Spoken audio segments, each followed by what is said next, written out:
Mimi naitwa Nason Sigara, ni mkurugenzi wa masuala ya udhibiti uchumi kutoka shirika la uwakala wa meli Tanzania, yani TASAC. Katika kikao chetu cha leo tumekutana na wadau wa huduma za usafiri na usafirishaji kutoka hapa mkoani Kigoma kwa lengo la kufanya tathmini ya pamoja kuhusu athari za ongezeko la bei ya mafuta.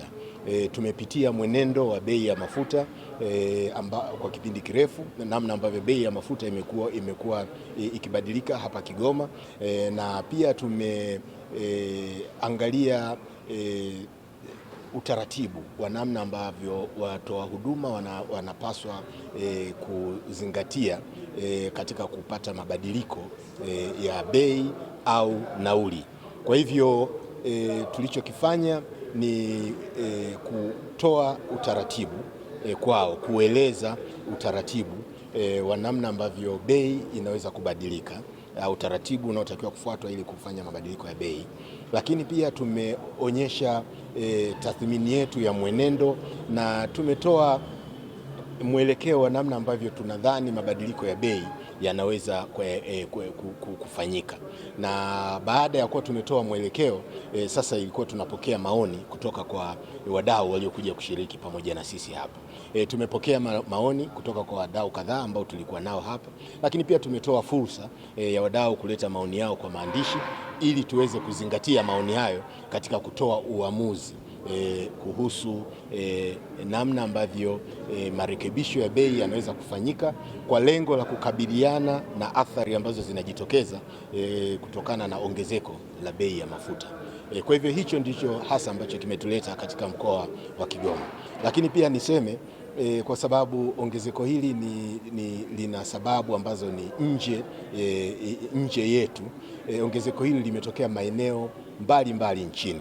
Kwa hiyo kikao cha namna hii ambacho tumekifanya hapa leo pia kimefanyika Bukoba, lakini pia kimefanyika Ukerewe, na pia tumetoa taarifa kwa umma ya kuomba kupata maoni kwa maandishi ili yote kwa pamoja tuweze kuyazingatia katika kufanya maamuzi ya mwisho ya namna ambavyo tutakabiliana na athari hii.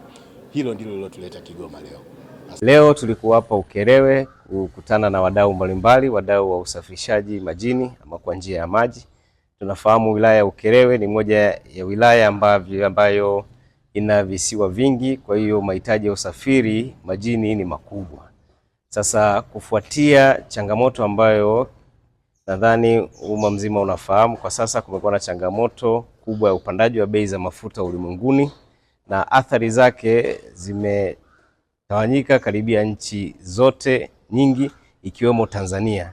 Sasa kufuatia athari hizo, sisi TASAC kama mdhibiti wa huduma za usafiri kwa njia ya maji, kwanza nasi tumekuja hapa ili tuweze kukutana na wadau kujadili kwa pamoja, ikiwa ni tekelezo au takwa la kisheria pamoja na kanuni zake, kuwashirikisha wadau kabla ya kufanya marekebisho ya viwango vya nauli waweze kuzipata kwa bei ambazo ni himilivu.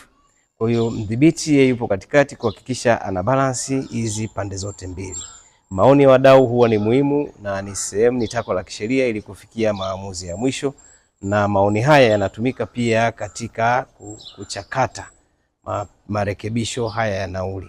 Na sisi kama wadhibiti basi tumepata maoni yao mbalimbali na wametoa maoni tumeyasikia, yakiwemo kweli changamoto za kutoa huduma, kwa maana ya kwamba tunajua vyombo hivi vinatumia mafuta na gharama mafuta ukiitizama ni kati ya 60% mpaka 80% ya gharama za uendeshaji wote wa hivi vyombo vya usafiri kwa njia ya maji. Kwa hiyo ni kitu ambacho kweli kinachangia gharama kubwa, kisipotizamwa vizuri huduma hii inaweza isipatikane. Naitwa Rafael Mkaruka wa Mjungu, ni mtakwimu mwandamizi shirika la uwakala wa meli Tanzania TASAC kutoka kitengo cha udhibiti uchumi.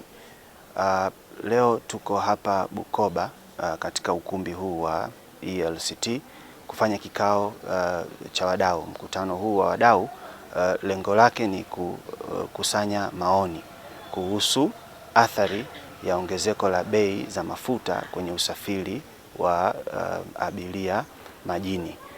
Kama ambavyo tunafahamu kwamba bei za mafuta zimekuwa zikibadilika mara kwa mara, na kwa sasa imeonyesha bei zimepanda kutokana na changamoto ambayo inaendelea katika nchi za Mashariki ya Kati. Kwa hiyo tuko hapa ili kuweza kupata maoni ya wadau kama ambavyo sheria inatutaka tuweze kukusanya maoni ya wadau na kwenda kuchakata, kwa maana kikao hiki hakitokuwa na maamuzi ya nini kifanyike, lakini tunachukua maoni ili tuweze kuchakata na kukokotoa kuweza kupata gharama sasa ambayo inaweza ikawa himilivu kwa wananchi, kwa maana ya kwamba hatuongezi mzigo kwa wananchi, lakini tunataka kuangalia ile huduma ya usafiri majini inakuwa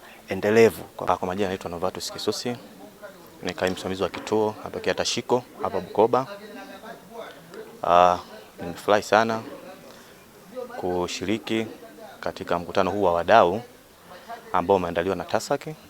Ningependa kuchukua nafasi hii kuwapongeza kwa hatua hii ambayo wameifanya, na kulingana na ongezeko la bei za mafuta, kama watu ambao wana regret wameweza kutuita wadau kuja kutoa maoni yetu hapa na kuja kuona uhalisia na tathmini halisi ya ile ongezeko, jinsi ambavyo linaweza kuathiri usafirishaji wa abiria na mizigo.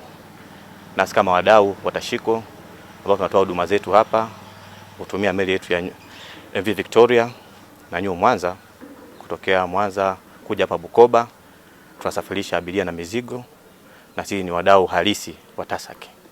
Wamiliki wa vyombo vya usafiri hawahitaji kupandisha bei tofauti na ule mtizamo wa serikali. Kwa hiyo serikali inaposema labda ni asilimia fulani, tunahitaji kushauriana na hao wasafirishaji na mwisho kupeana kiasi ambacho hakiwezi kuumiza wananchi, ili kuepuka mfumuko wa bei, mfumuko wa bidhaa, biashara kuharibika, kwa sababu ukiweka bei ambazo zitaathiri mfumo mzima wa biashara, na maana hata uchumi unashuka. Kwa hiyo mimi niombe wananchi wawe watulivu, kwani serikali inaendelea kuifanyia kazi, na nafikiri itafika mahala hii hali itabalance na kila mtu atanufaika. Kwa kweli, kutokana na kikao cha maafisa wa TASAC tuliokuwa nao leo, wameweza kutoa mapendekezo yao wao kama serikali ili kuweza kutoa huduma vizuri kwa wananchi. Lakini bado bei walizoziweka kama serikali, bado sisi watoa huduma itatupa changamoto kubwa, kwa sababu mafuta yako juu na nauli walizozitoa kama serikali ziko chini. Kwa hiyo tunaomba serikali wazidi kutuangalia sisi kama watoa huduma, lakini pia bei zitakapopanda, wateja wetu ambao ni abiria tunao wahudumia katika usafiri, basi wakubaliane na hizo bei na kusiwe na changamoto au malumbano kati ya bei. Tupo mwaka wa mbele, imewashika.